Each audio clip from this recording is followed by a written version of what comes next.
2, 3.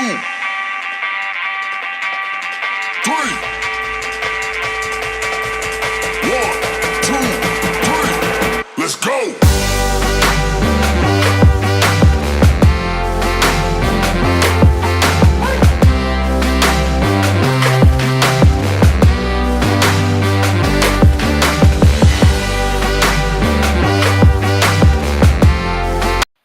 All right, everybody, welcome to Teaching Crypto. This is AZcrypto, MrFOMO.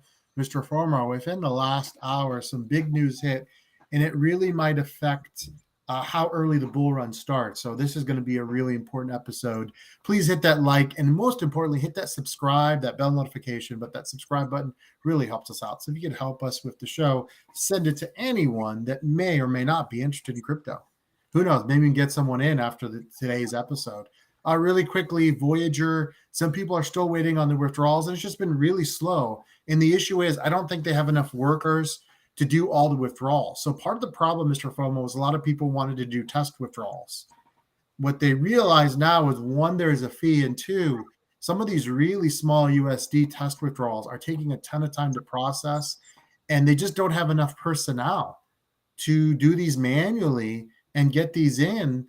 I still don't understand why they have to do this thing manually. There should be they've had this function available before, and so I don't know why transfers now require someone's manual touch. I mean, they're going to say because of fraud and anti-scam and whatever, but I thought those things were already in place. I thought that was already happening when we were transferring. I thought that was already happening when we were buying and selling. You're talking about a lawyer here. Well, right. And so it seems like they're jamming up the system by adding this extra filter that either we were lied to that was about it being there before, or they're just lying about having this extra filter and jamming up the system to make it take longer. I don't know if they're trying to wait for the market to come back so that they can give us less and cash out for a little bit more. I'm not sure what the...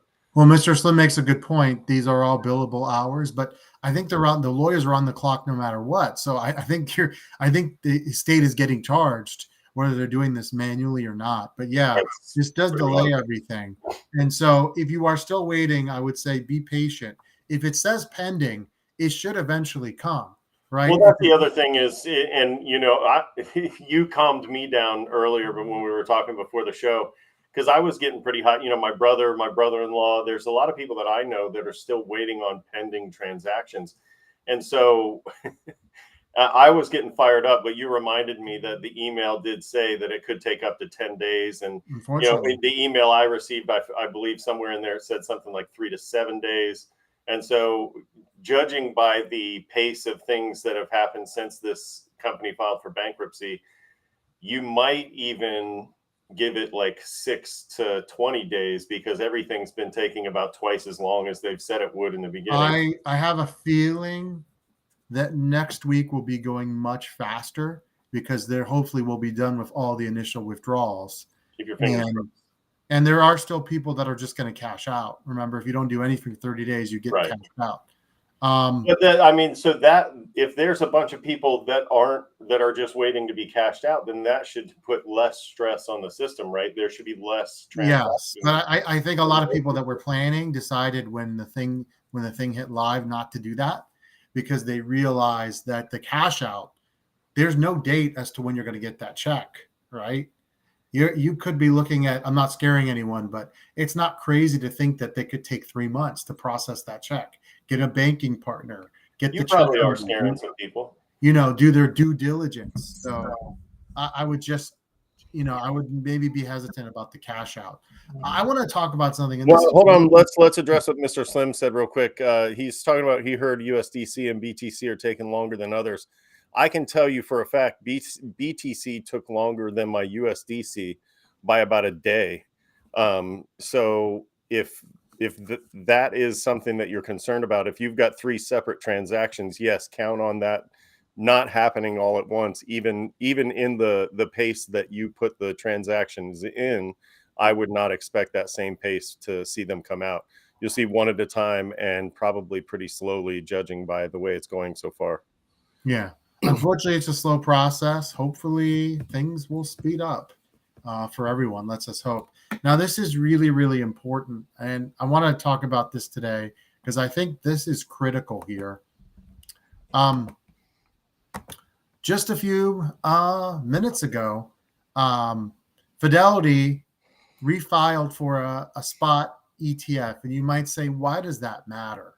Well, so many spot ETFs now are being filed for. And what I'm hearing, and I'm doing my research, it looks like they are expected to get a decision by early July. Now, Mr. FOMO, that is a game changer, a huge game changer. That could affect the next bull run drastically. And the reason is it will speed up the time that the bull run starts. And some people think we're in a bull run now, but if you were in the last bull run, this is not a bull run. It's like someone just putting in their toes just into the 0-foot entry of the pool versus jumping into the 6 feet. This could mean, and I don't want to be just use hyperbole here, but this could mean that we could get started next month. Honestly, it's possible if these ETFs are approved before the end of July. Forget about waiting until the halving or a couple months before the halving. The halving is supposed to be late March, early April of next year. You're talking about an accelerated, early, in my opinion, bull run here. Now, I agree in principle, but now that I've been thinking about this, I'm wondering, when you have a Bitcoin ETF, it requires the company to hold Bitcoin, right? But it doesn't necessarily require them to buy when someone buys or purchases the ETF, correct? Well, but imagine the amount of new customers, traditional finance, that will now be in there. And here's the thing, we talked about this. This is something like this is going to give people, a lot of investors, more confidence to enter into the space. The more and more you see these big names come in, and here's the thing, some of these giants, people are more comfortable putting in larger amounts of money in, right? And this is what we talk about all the time. Not everyone is comfortable putting in, especially a traditional finance person, 10, 20, 30, 40,000, 50, 60, 70, $80,000 in a cold wallet. They don't have any experience with it. And this is something that's difficult for people to wrap their minds around it. Cold wallets right now are not for everyone in the world. They might be very popular in the crypto world, but not everyone is using crypto every single day. And so for Bitcoin to really take that next jump, we're talking about between $100,000 and $200,000 in value. You need retail and you need traditional retail. It can't just be the specific current crypto community. And that's just my opinion. Yeah, and I get caught up in the idea of crypto wallets and stuff like that.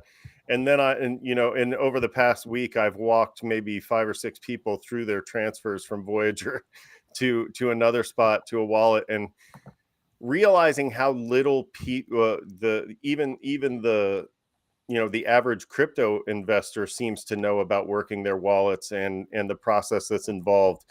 I'm concerned that maybe, we got into this, or I got into this silo view of crypto wallets and misunderstood, what the regular person wanted out of their, finances and their wallets in general, or their bank accounts in general. And so this has been sort of eye-opening in that regard. And I think you're right. I think TradFi has to be involved. But I am going to push back a little bit, because I think this allows people to get into crypto without actually getting into crypto. And I'm worried that this will take people who hold Bitcoin now, but don't want to be that, or they're very risk averse, right? And they want to go to, something that maybe is secure or insured or something like that. Would they leave Bitcoin and go to the Bitcoin ETF? And how does that affect the market? Those people, I'm not sure that this just causes a flood of people into Bitcoin. I think remember with crypto, you're also talking about hype. It's still a major factor. We have manipulators. And that's what I think I'm getting to is, I think you'll see, as we build towards the approval, or at least the decision on the ETF, I think you'll see the market respond positively, but it'll be a buy the rumor, sell the news sort of thing. And you'll see another drastic. But will it though, if more and more people come in? if more and more people come in. I mean, you see right now today, the news of states are exploring for the first time the idea of holding Bitcoin in their treasury. We're talking about United states, North Carolina. And those are all positive things too. But how are those purchased, and how does that affect the price? And well, we haven't been there yet. But my point is, crypto runs a lot on speculation and a lot on hype, and so we've been holding out this theory that the bull run's not going to start until a couple months before the halving, maybe early next year. But there is some theory that it could get started this fall. Well, remember, there's no rule that says it has to start right before the halving or right after the halving. There's no rule. Yeah, absolutely. It can't start earlier. And you have double tops and you have extended runs, and they seem to get longer. Just like there was no rule as we go. No one. How many people saw that mini bear May, June, and almost all of July in the last bull run? How many saw people that coming? So to think that there can't be, especially with all the numbers, honestly, the economy is doing better than people expected. Let's keep it real here. A lot of people, if you go back 12 months ago, a lot of people are calling for doom and gloom. Biggest recession since 2008. Well, it doesn't look like, and anything can change, right? That I could look like a complete idiot 3 months from now. We could be in a despaired economy, but it doesn't look like that's happening. So once you get past that, right? And yes, there's still a war going on in Ukraine and Russia, but it doesn't seem to really be affecting the markets at all right now. So then you got to ask yourself, if the world economy seems to be doing slightly better than anticipated, and you see the traditional stock market doing better now than people anticipated, why does Bitcoin have to wait till the halving? And I think that's a very valid and a great point that people should be aware of, is that this is cyclical, but it's not going to follow any sort of rules. Mm-hmm. There's not a pinpoint date that we're going to find, and we'll be able to say, all right, make sure you have your money in by then, because that's when the bull think run about starts. Here's my scenario. The ETF gets approved sometime in July. We jump up to 40K, which is not crazy. Retail FOMO at that point. If people start seeing posts and videos about we're going to 100K, you better believe people are going to. I think going from 30 to 40 is a little bit of retail FOMO, and I think you'll see a lot of the smart money, at least temporarily, back out at that point, because you're getting 33%. If you've got big money in Bitcoin and you can get 33% out, you're going to grab it, right? And so I think you'll see a little bit of a drop if you do see that kind of a dramatic rise. Again, we always talk about how healthy that is for the asset class to have those levels of support and resistance. And as you're climbing, you want to build support at several different levels. That way, if something happens, you just don't drop through the floor and lose 70% overnight. So Clout has a very update on the Voyager FTX situation. I have to make sure this is actually right. And he writes, I missed the start, but some good news about the FTX situation is that we're only arguing about over 10 to 15% of the 400 million. I don't know if that's true. We actually talked about this. This is actually something that we talked about before. And there was some spaces that we were involved in, and there were a lot of people saying, listen, FTX Alameda, they've got to claim it maybe 10% of this money, but the rest of this, we have a really good shot at getting back. And so hearing Clout say this, but that kind of backs up some information that we heard before, and that makes we'll have to research and keep you guys updated. But that would be huge. Yes, that's an opium for a fall payout, so that would be great. Well, that would make mediation much more likely to be successful. Now, unfortunately, and I tweeted earlier, fall for me. I'm a football fan, and I think you are too, Mr. FOMO. Fall is when NFL preseason starts, but they might have Thanksgiving as fall or early December as fall. Yeah, fall is such a huge range. Moving target, right? So I think the best mindset to have is that this is what you have right now, and move forward. And I want to keep saying this over and over again. A lot of people like to look for hidden gems, but guys, there's something staring you right in the face. Ethereum and Litecoin. I know it's boring, but look at ETH barely sold up. Yesterday, we actually did touch 29K very briefly. Unfortunately, we weren't able to get on the air yesterday. Did ETH move, Mr. FOMO? No, No. that's something that we talked about briefly yesterday. ETH seems to be pretty strong around the 1800 level. Even when the market drops, significantly, it seems to be able to stay right around there. So, this might be a buying opportunity. I'm not your financial advisor. Well, I mean, I'm not talking about a flip. I'm talking about a long term. Absolutely. I mean, in the bull run, I'm not, I don't have a crystal ball, but I can almost, I won't guarantee that it'll get up above, 3,600, but you'll at least 2x. I mean, I can say that pretty confidently. I think ETH is going to do better than people expect. And here's my reasoning for this. First of all, remember all the talk about Ethereum killers in the last bull run? Remember all that 3 years ago? Anything killed Ethereum or been close to killing Ethereum? Oh no, yeah, not even close. What do you need unless you're on the Binance chain, which is becoming more and more dangerous? What's the one thing besides Bitcoin that you have to do transactions? Go ahead. Right, you've got to have, you've got to have Ethereum, and so and wait a minute. You need it, right? All the people that are buying these Bitcoin ETFs, when they ask, they're brand new to the space. When they ask what's the next safest thing to buy that you could double your money easily, what's the answer going to be? Yeah, it's going to be Ethereum. Okay, so here's my point. Are we undervaluing ETH?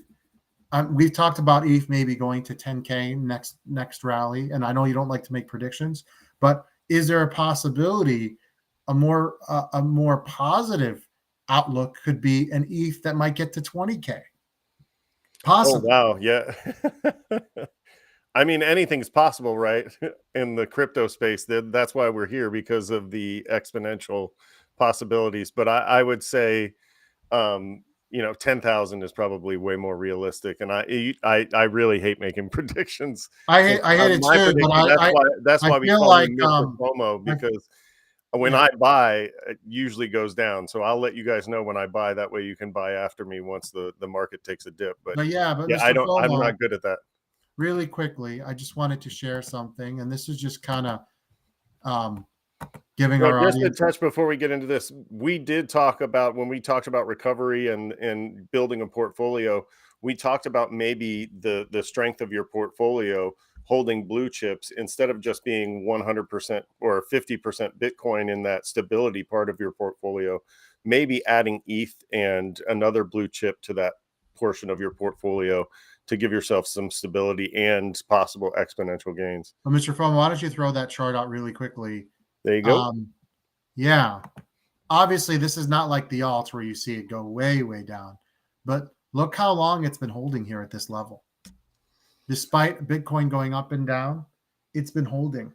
And, I tend to think 5,000 could happen very early in the next bull run. So if the bull run does, and this is huge speculation, let's say it does start late summer, early fall this year, now you're talking about a 5K BTC way before anyone anticipated.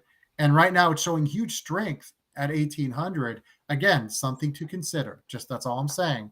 Something to consider, because the likelihood of it going down to 1,500 or 1,000 right now is very low. Anything is possible in crypto. You want to be careful, right? Never make guarantees, because nothing's guaranteed.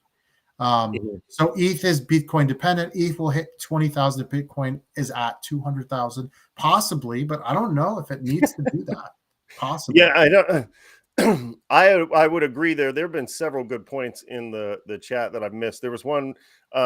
Somebody said that when you lay the charts over top of each other from the last bear cycle to this bear cycle, we're above 20,000 right now, which shows that we're well above where we were then. So there's strength. There's more strength now than there was back then. There's more people into it. You see TradFi coming in, and that we're probably going well above where we were before, based on that thesis. And then you also make a good point there that ETH and Bitcoin will move together a lot of the times. But what you pointed out is that it's holding strong even when Bitcoin is taking some dips. I'd like to see a little bit more movement out of it, but Yeah. it has a big market cap. Yeah. And so, guys, do us a huge favor. Please hit that like and subscribe button, as always. We really appreciate your viewership as we try to build. And if you have any ideas for the show, we'd also love to hear them. So for MrFOMO, this is AZcrypto. We'll be back very soon with another episode. Guys, have a great day. See you.